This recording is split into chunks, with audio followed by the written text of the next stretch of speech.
So, you have a tent and a rig, and you love overlanding. You have plans to do it big, on the trails and some super glamping? Want ideas, tips, news, and reviews? A podcast that's first rate and here just for you? You don't have to think about it. Join us and be about it. Something interesting? We want to hear about it. Come on, let's talk about it. Welcome to Waypoint Overland's Random Waypoints podcast.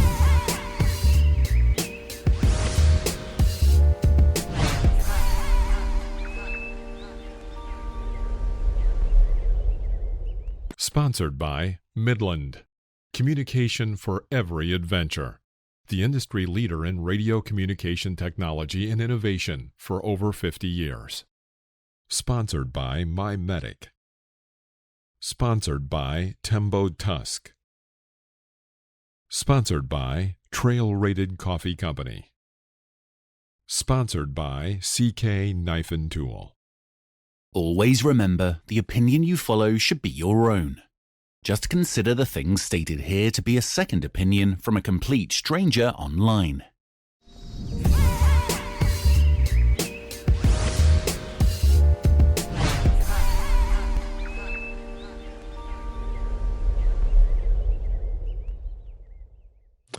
Hi, my name is Phil from Waypoint Overland, and you're listening to Random Waypoints. All right, so here we go. Welcome to another episode of the Random Waypoints podcast. We'll be doing an episode every week, so like, share, and subscribe. Hit the notification bell to make sure you don't miss an episode. This week, on Waypoints, we talk about alternatives to overcrowded national parks. On Random Lists, I give my overland routes to consider for your next Midwest road trip, and we cover fire safety at the campsite. Also, we'll be answering a question about my hometown, Seattle. What is a Geoduck? So stay tuned for the whole show. But first, let's look at the news. During this segment, we'll cover various topics with a connection to overlanding in some way. It could be land use news regarding the national parks or the Bureau of Land Management. We'll keep you up to date on any auto industry news when it pertains to relevant and potential overlanding vehicles. There will be camping and outdoor industry news, as well as photography and video, fishing, hiking, and on and on. Now, here's the news. Fresco Motors, a Norwegian technology company based in Oslo, Norway, unveiled its all-electric POD vehicle, the Fresco XL, this week. The company's new vehicle is not a sedan, but a large crossover people carrier. We are beyond grateful for all of the attention Fresco XL has received, said Jacob Kirsenbaum, CFO and member of the board of Fresco. Therefore, we are pleasant to present target specifications and more information about our all-electric POD. Fresco XL will not only have an electric motor on each axle, but it will also come with a driving range of approximately 1,000 kilometers or 620 miles per charge. Due to the harsh climates our customers are located in, we have chosen to equip each axle with their own electric motor, said Espen Valvik, CEO and chairman of the board of Fresco. Not only will this standard equipment ensure better traction on slippery roads, but the all-wheel drive will make the Fresco XL off-road capable as well. The all-electric Fresco XL will come with an extra-large battery pack, said Adrian Christopher, COO and member of the board of Fresco. As it will be double-stacked, it will ensure approximately 1,000 kilometers of driving range per charge. In addition, Fresco mentioned some practical applications their electric pod can be used in, such as becoming a backup unit in terms of an energy shortage and being able to use it as a camper.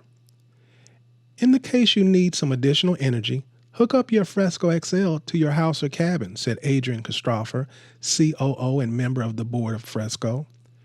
Due to its rather large battery pack, it would essentially work as a backup unit. And as the Fresco XL is such an extra-large vehicle, you can quite easily use it for camping and road trips. All you need to do is pull down the seats to create a flat surface, put in your bedding, and use it as a camper. Learn more about the Fresco and order the all-electric Fresco XL on frescomotors.com. The Tesla Cybertruck has proven very popular across the globe. However, since it hasn't come to market yet, and it's been delayed a few times, people have made their own versions of the truck. In addition, many companies are banking on the Cybertruck's upcoming success and have already started offering unique aftermarket products for the stainless steel electric behemoth. Yes, it's an aftermarket kit that can convert your Tesla Cybertruck into a high-performance amphibious catamaran. And yes, it appears to be real, at least in concept form, as there's a patent for it and you can already place reservations for it on the company's website. The company is offering both the Cybercat and Cyberfoil.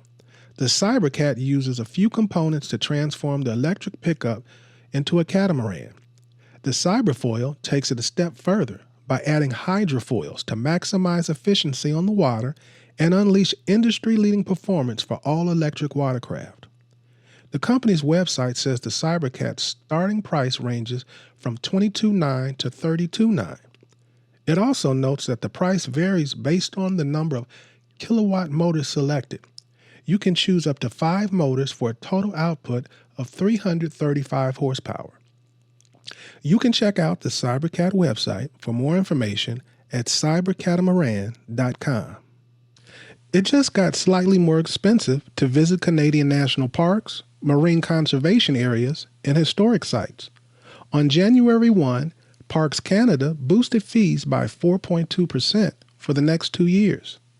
The price hikes date back to a January 1, 2020 move to adjust fees for inflation every 2 years based on the requirements of the 2017 Service Fees Act.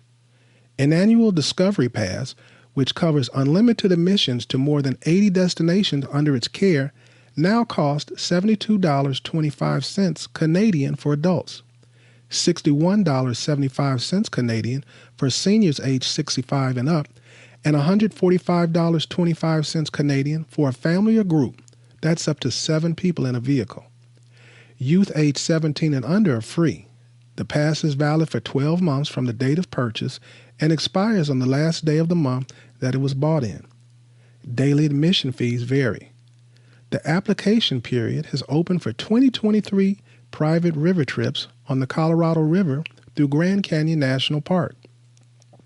A total of 359 permits will be available for 12 to 25-day river trips. Eligible individuals may apply online at the Weighted Lottery website. Applications will be accepted online through 12 p.m. Mountain Standard Time on Tuesday, February 22nd. Each year in February, a Maine lottery is held to assign launch dates for river trips occurring the next year. Public notifications regarding Maine lotteries are made by both email and news release. In addition to the annual Maine lottery, follow-up lotteries are held as needed throughout the remainder of the year to reassign canceled and/or leftover river trips. The Weighted Lottery website can be accessed for free year-round to create or modify an account and to sign up to receive email notification. Lottery applications are accepted through the Weighted Lottery website only when lotteries are open. Individuals must be 18 years or older to apply for a river trip permit. Non-commercial river trips must be self-guided, and technical whitewater experience is mandatory for each trip. Individuals may participate on a maximum of 1 recreational river trip per year, commercial or non-commercial. For more information about the 2023 Maine Lottery, please visit the Grand Canyon National Park website or contact the River Permits office at 1-800-959-9164 or 928-638-7843. Now it's time for Random Lists. Random Lists is all about lists Waypoint Overland has created on an array of topics, such as top 5 national parks, top 10 trails in the United States, top 10 fill in the blank. I think you get it. Some lists will be pure fun, and others very informational. But they all will have a connection to overlanding in some way. We're very interested in hearing your suggestions for upcoming lists in the comments. Now, here's our random list. All right, this week on Random List, I'm going to give you my overland routes to consider for your next Midwest road trip. When you think of the Central States, do you think mostly flat and boring? I'm going to tell you about 7 scenic byways that hopefully change your mind. Yes, the Midwest has a lot of beautiful flat, wide open roads, but I prefer places like Lake Superior's rugged coastline and South Dakota's surreal limestone badlands, or Arkansas's deeply wooded, winding mountain drives that come ablaze with color every fall. From winding canyon roads and vast desert straightaways to historic routes and serene ocean drives, the U.S. is a home to some of the most incredible roads in the world. Here's my favorite scenic byways in the Central States. We'll start with North Shore Scenic Drive. North Shore Scenic Drive in Minnesota is 154 miles. Allow plenty of time for this one. Tracing the shoreline of Lake Superior from Duluth to Grand Portage is a nerve-ending invitation to hop out and explore and take pictures. 8 state parks and the woodsy beauty of Superior National Forest line the byway, and folksy shoreline towns serve up local fish meals. If you go, make sure to try the whitefish fried and smoked if you've never had it. At Iona Beach, walk a crescent of bright pink beach. At Silver Bay, check out the state's tallest waterfall and 6 lakes. About a third of the way up is the 1910 Split Rock Lighthouse, one of the country's most beautiful and historic, and it boasts some cool cart-in campsites. And just off the byway are dozens of access points to the 310-mile Superior Hiking Trail, one of the country's great through hikes. Next, I have Lincoln Highway Scenic and Historic Byway. Lincoln Highway Scenic and Historic Byway in Nebraska is 400 miles. A heartland journey on Nebraska's Lincoln Highway, US 30, part of America's first transcontinental auto route. It takes you clear across the state on a route pioneered by travelers on the Oregon, Mormon, and California trails. From the east, it follows the Platte River Valley from Omaha and dips into Kearney, home to the astounding sandhill crane migration in the spring. Friendly towns along the way provide lots of photo ops and plenty of barbecue joints. Next is the Native American Scenic Byway. Native American Scenic Byway in North Dakota and South Dakota is 350 miles. There may be no better route in the U.S. for experiencing Native American culture than this road that threads its way through the 4 reservations between the state capital of Bismarck, North Dakota, and Pierre, South Dakota, roughly following the Missouri River. The underdeveloped landscape is mostly mixed grass prairie and limestone badlands, which means wonderfully broad horizons dotted with herds of elk and bison. The town and tribal reservations along the way interpret the legacy of the land and its people. In South Dakota, there's the Acta Lakota Museum in Chamberlain, the H.V. Johnson Lakota Culture Center in Eagle Butte, and monuments honoring Sitting Bull and Sacagaway near Mobridge. In Fort Yates, North Dakota are Sitting Bull's birth site and Standing Rock Monument. I have next Michigan Highway 22. Michigan Highway 22 in Michigan is 116 miles. Sleeping Bear Dunes National Lakeshore is the highway's flagship lure.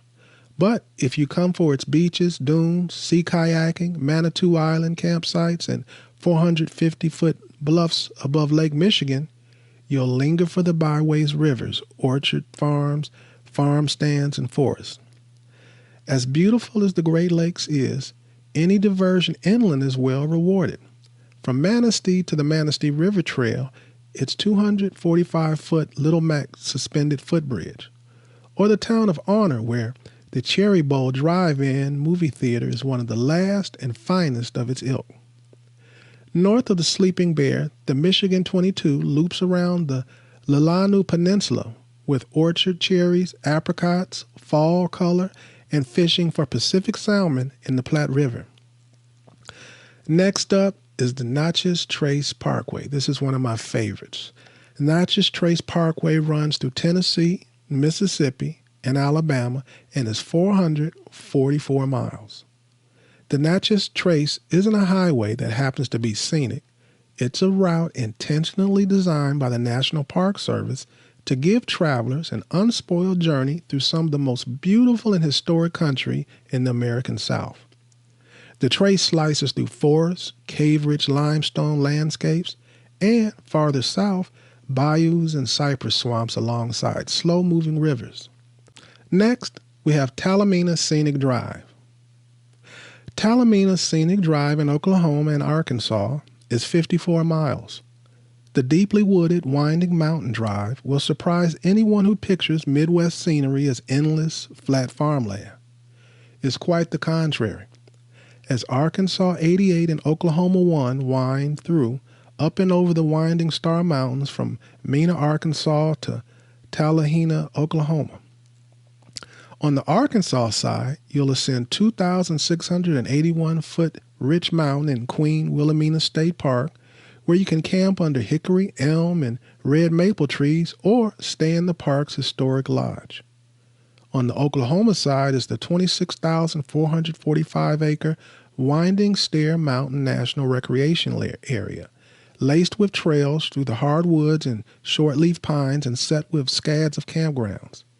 In between are endless vistas, which are amazing in fall, and plenty of turnouts from which to enjoy them.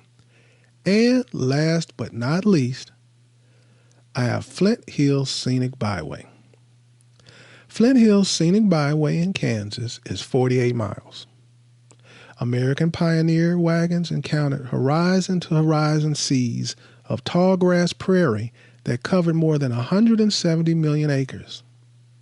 Although only 4% of the original prairie remains, the countryside in and around the Tallgrass Prairie National Preserve retains the sense of endless beauty that greeted the settlers. The preserve doesn't have camping, but hike any of its 40 miles of trails for a solitary experience of bird songs, wildflowers, and bison. The Flint Hills Scenic Byway connects the preserve with friendly little prairie towns to the north and the south. Near Matfield Green, check out a historic ranch called Pioneers Bluff and hike along Crockett Creek. In Council Grove, hit the 1857 Hayes House for fried chicken and fresh fruit pies. Well, that's my list. Do you agree or disagree? Do you have your own list? Well, share in the comments. Now it's time for Waypoints. Waypoints. Waypoints will cover all aspects of navigation for the overland traveler. Navigation is the act or practicing of navigating, the method of determining position, course, and distance traveled. On Waypoints, we're going to cover alternatives to increasingly overcrowded national parks. Great Smoky Mountain National Preserve saw more than 14 million visitors in 2021, and Yellowstone National Park saw 4 million for the first time in its history. Growing crowds are forcing park managers to turn to reservation systems to manage all these visitors. Are the crowds prompting you to rethink your national park adventures? Certainly the backcountry of the park system isn't overcrowded. Well, at least not as much as some front country destinations. But at Zion National Park, you'll need to get a reservation to hike to the top of Angel's Landing, and it's ditto for heading to Old Rag and Shenandoah National Park, and Glacier, Rocky Mountain, and Arches National Parks all will have some form of reservation system in place this year. Are all these people ruining the national park experience? What exactly does the national park experience mean to you? To avoid crowds, consider a visit to one of the lesser visited national parks. Just because a park is less popular, it doesn't mean it's any less scenic. It typically just means you have to work a little harder to get to it. Skip the national parks altogether and visit nearby state parks instead. National parks are crowded for a reason, but you can often find similar spectacular landscapes in state parks. Instead of Utah's Canyonlands National Park, which, by the way, saw record visitation numbers in 2021, plan a visit to the equally stunning Dead Horse State Park. If you plan on camping, make sure to book early. Camping and outdoor adventures have exploded in popularity during the pandemic, and there's no sign of that trend tapering off.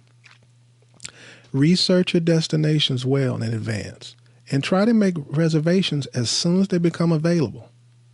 If your desired dates and locations are booked up, consider being flexible.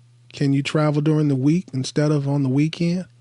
Or is there a less popular location nearby that may have more availability? If you have your heart set on a specific campground, it's also worth keeping an eye on cancellations. Nothing reminds us of the beautiful California outdoors quite like the glow and crackle of campfire. It can provide a place to eat, a place to warm up, and a place to get together with family and friends in the great outdoors. But they can also pose a serious fire threat if not handled responsibly.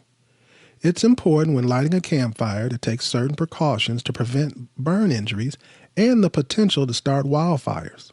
First, make sure to get a valid campfire permit. Camper permits are available from a variety of locations, including your local CAL FIRE, U.S. Forest Service, and Bureau of Land Management offices. The permits are completely free and are required to have campfires and to use portable gas stoves while on public lands. Next, check to ensure there aren't any local fire restrictions that may be in effect in the area where you're recreating. On days of high fire danger, campfires may be restricted due to the potential for wildfires. When you finally arrive at your campsite and you're ready to choose a location to build your campfire, choose a level, open area from heavy fuels such as logs, brush, or decaying leaves or needles. Clear an area at least 10 feet in diameter around where you plan to build your fire.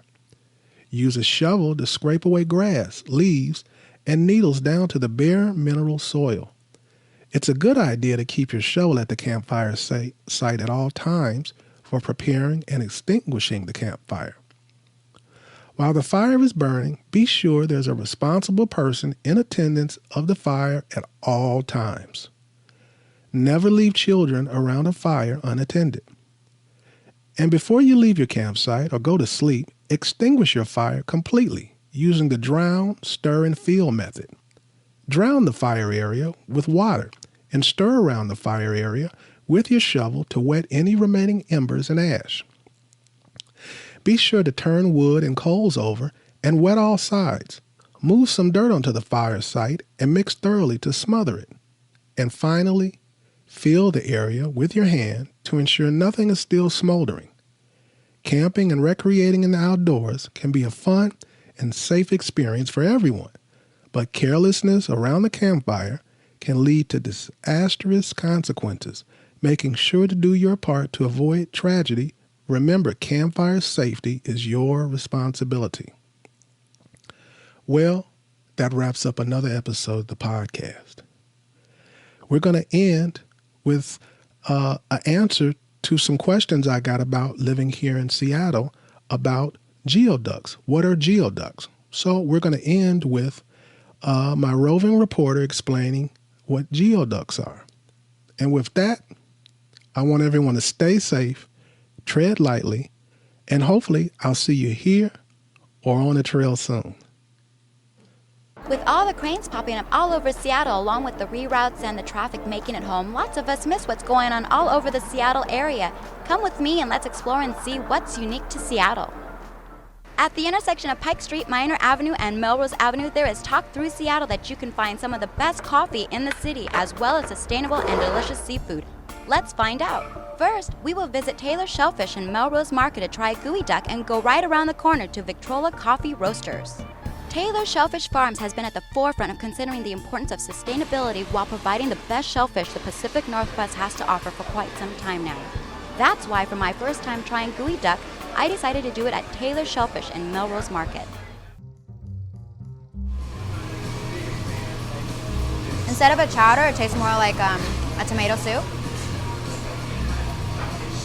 It's got carrots, onions, Definitely has tomatoes in it. So this is really interesting. You really cannot taste the gooey duck in here at all. I'm surprised. I would have thought that it would have overpowered everything. Thank you so much. I actually like this. I'm surprised. I was kind of afraid and nervous to taste gooey duck, but I can definitely say I would come back here and test this out again. The name of this clam, gooey duck, is derived from a Salish Native American word meaning dig deep. It is sometimes known as mud duck, king clam, or when translated literally from Chinese, the elephant trunk clam.